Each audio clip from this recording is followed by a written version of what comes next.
Hi guys! It's Iris and welcome back to my channel. Ngayon, gagawa tayo naman ng merienda, ang ginataang mais.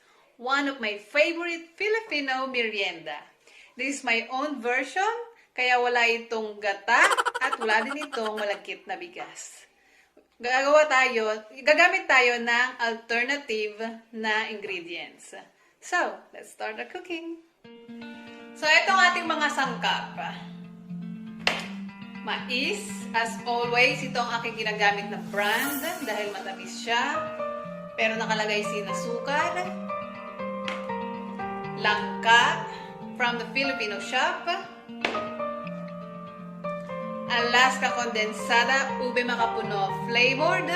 Nilagay ko na siya sa bote kasi ayoko na naiiwan ng pagkain sa lata. Kaya, dito na siya. At ang alternative ng malagkit ay avena integral.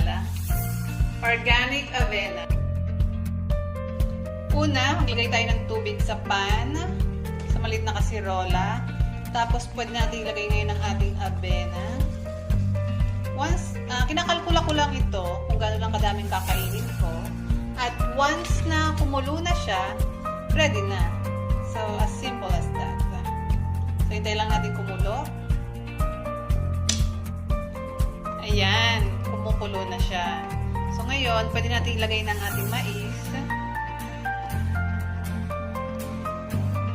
Depende kung gano'ng karami mais ang gusto nyo. No? That's enough. Haluin lang ng konti.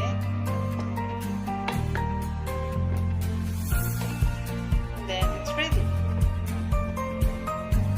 Now it's ready. Ilagay na natin sa ating plato.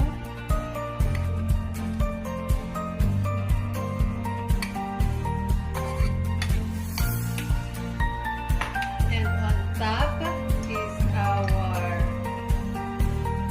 condensed milk. Ube makapuno flavor. And ang ating langka.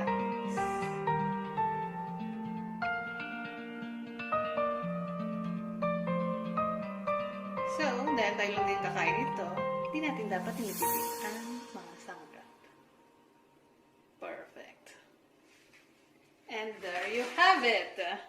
Yes!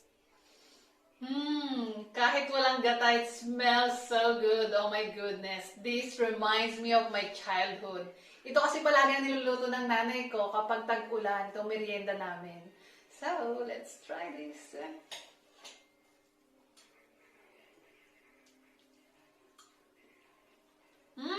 Yummy! So, this is very easy, very simple. In just 5 minutes, you have alternative ginataang mais. There you go.